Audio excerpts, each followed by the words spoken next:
اس کی موت یہ ہے کہ اس سے دولت چھین لو، یہ مر جائے گا، اس کو ہارٹ اٹیک ہو جائے گا، یہ اس کے بغیر زندہ نہیں رہے گا۔ یہی وجہ ہے کہ جب ان کے معاشرے میں لڑکی پیدا ہوتی ہے تو کچھ خوش بھی ہوتے ہیں، لیکن کچھ مطلب تھوڑا غم بھی کرتے ہیں، لیکن اکثر خوش ہوتے ہیں اور کہتے ہیں لچھمی آئیں، لچھمی آئیں۔ مطلب یہ ہے کہ اب اس کے ذریعے سے مال آئے گا، ہے ہی نہیں؟ مطلب لڑکا پیدا ہوگا تو لچھمی جائے گا، کہیں سے لائے گا، تو جہیز اور یہ وہ اس کے نام پر پورا دولت یہ اپنے گھروں کو بھریں گے۔ چوستے ہیں یہ جہیز وغیرہ کے نام پر، گھوڑے جوڑے کے نام پر، دوپٹے کے نام پر لوٹتے ہیں کہ نہیں لوٹتے ہیں؟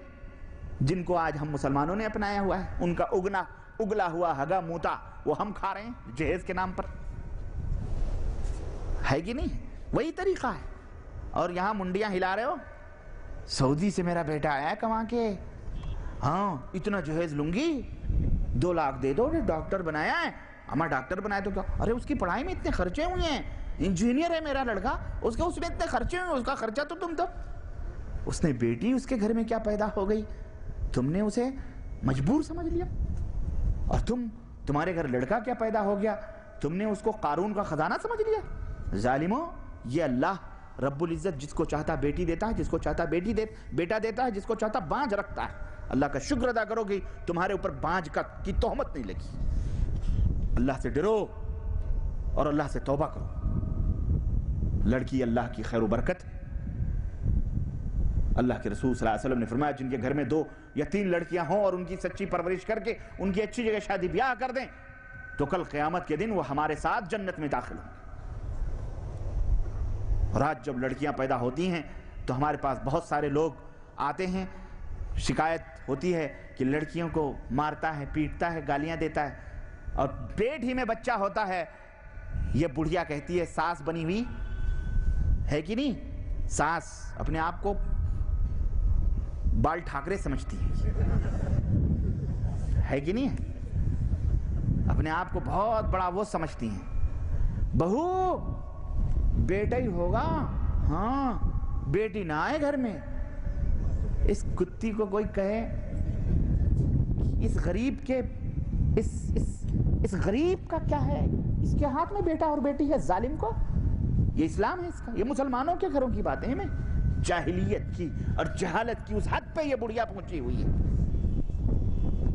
بیٹا آئے بیٹی نہ آئے، اور بیٹا بیٹی اگر آ گئی تو اس غریب کا جینا حرام، جینا حرام۔ اللہ کی قسم مسلمانوں اپنے گھروں کو سدھارو، اور اس میں ماں اور باپ کی اطاعت فرما برداری نہیں جائز ہے، یاد رکھنا۔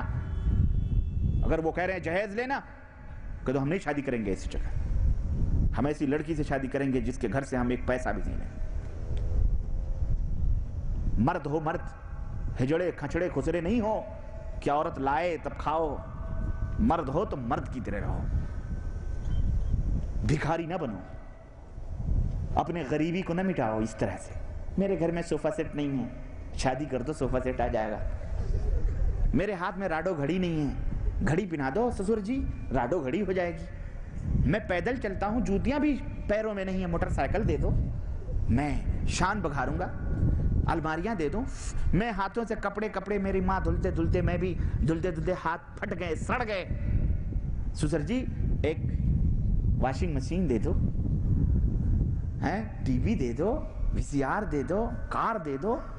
ہم جھوپڑیوں میں رہتے ہیں، ہمارا بیٹا لندن سے پڑھ کے آیا ہے، بنگلہ بنوا دو۔ فقیر قلاش اس طرح سے اپنے غریبی کو مٹانے کی کوشش کرتا ہے۔ یہ دنیا کے بھکاری اور بڑے ہی وائٹ کالر بھکاری ہیں، یہ انہیں اپنی بیٹیاں نہ دینا، اللہ کی قسم نہ دینا، ورنہ تمہاری بیٹی زندگی بھر خوش نہیں رہ سکتی۔ اللہ کی قسم معاشرے میں ان کی زندگی کو تنگ کر دو، ان کو کوئی اپنی بیٹی نہ دے۔ لیکن ہمارے میں جو کچھ مالدار لوگ ہیں نا، یہ مالدار ہی دولہا ڈھونڈتے ہیں، ہاں، تاکہ پیسہ ایک حوض سے نکلے دوسرے حوض میں پانی گرے۔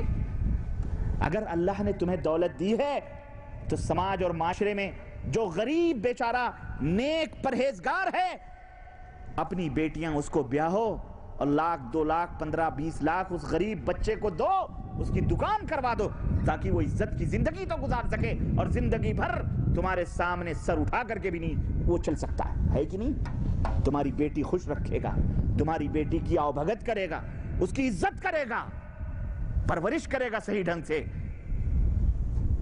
ہے کہ نہیں ہے؟ لیکن اگر کسی سیٹ کے گھر بیاہ دی، اور یہ سب لفڑے تو ان کے گھروں میں بڑے بڑے گھروں میں ہوتے ہی ہے، بیٹا ہی ہوگا بیٹی نہیں ہوگا، ہمارے گھر کا دیا باتی کون جلائے گا؟ وڈیرا ہے، بہت بڑا چودھری ہے، بہت بڑا سیٹ ہے، مالدار ہے۔ اکثر تو یہاں ان کے اللہ ان کو اگر دولت دیتا ہے تو اللہ ان کو اولاد سے بھی محروم رکھتا ہے، اکثر میں نے یہی دیکھا ہے کہ نہیں؟ اکثر ایسا ہوا ہے، لیکن غریبوں کے یہاں اولاد زیادہ ہوتی ہے، اکثر ان کو محروم ہی رکھتا ہے، اور آئی بھی تو کوئی بیٹی اوٹی دے دیتا ہے۔ ان کے ہاں دیا باتی جلانے کا بھی نہیں ہوتا ہے کچھ، تو وہ داماد جو آتا ہے نا بڑے گھرانے کا، وہی سانپ بن کر کے بیٹھ جاتا ہے ان کی دولت۔ یہ چودھری، یہ سیٹ، ٹائم فش مر گئے، کون لے گا؟ بیٹی لے گی، خلاص ہے۔ اکثر ایسے ہی ہوتا ہے، ایک ہی بیٹی ہے، دو بیٹیاں ہیں، بس ایسے ہوتا ہے۔ مسلمانوں اللہ سے توبہ کرو، ہاں اللہ سے توبہ کرو، اور ہماری زندگی کے یہ بھی رخ ہیں، یہ بھی تصویر ہے۔ اپنے معاشرے اور سماج سے اگر غریبی مٹانا چاہتے ہو تو اگر مالدار ہو تو اللہ کی راہ میں خرچ کرو، زکوٰۃ دو۔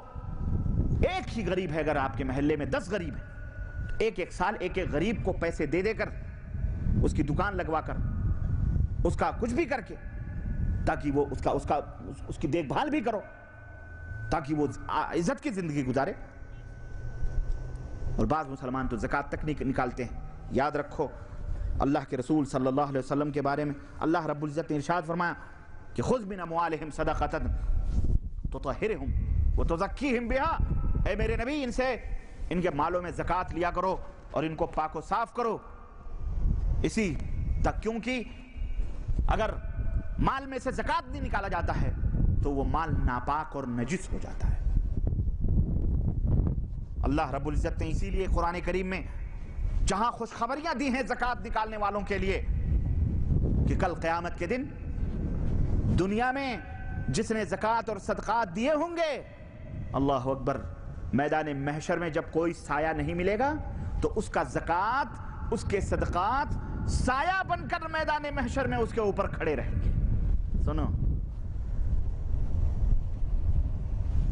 اور جو زکوٰۃ نہیں نکالتے ہیں، اللہ فرماتا ہے وَالَّذِينَ يَكْنِزُونَ الذَّهَبَ وَالْفِضَّةَ وَلَا يُنْفِقُونَهَا فِي سَبِيلِ اللَّهِ، جو لوگ سونے چاندیاں سنبھال کے سینت کر الماریوں میں، زمینوں میں دفن کر کے رکھتے ہیں، یا زیورات کے طور پر پہنتے اور پہناتے ہیں، اور وہ اس میں زکوٰۃ نہیں نکالتے، تو اللہ فرماتا ہے فَبَشِّرْهُمْ بِعَذَابٍ أَلِيمٍ، انہیں دردناک عذاب کی خوشخبری سنا دو، انہیں دردناک عذاب کی خوشخبری سنا دو۔ اور کیا ہوگا؟ یوم یحمى علیہ فی نار جہنم، جب وہ مال سکہ بنا کر انگاروں کے اندر اس کو سرخ کیا جائے گا، ہے نا، سرخ کیا جائے گا، اس کے جیسے پوسٹ آفسوں میں مہر نہیں مارتے، ٹھک ٹھک ٹھک ٹھک، مہر بنائے جائیں گے اس کی، اس کو پگھلا کر کے اس مال اور سونے اور چاندی کو،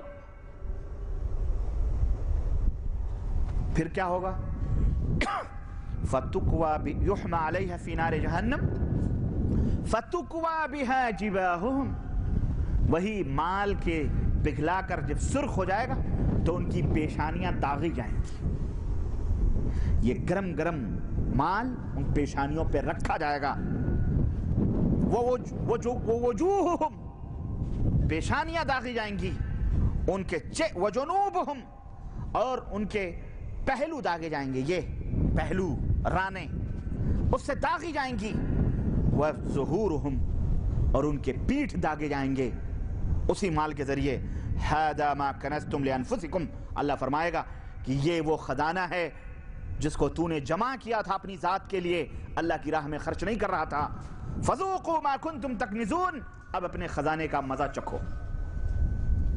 یہ ان لوگوں کے لیے ہیں جن کے اوپر زکوٰۃ فرض ہے لیکن وہ زکوٰۃ نہیں نکالتے ہیں، وہ مال و دولت کے حرص اور حوث کے اندر ڈوبے ہوئے ہیں، ان کے مال میں غریبوں کا حق ہے لیکن وہ اس کو ادا نہیں کر رہے ہیں۔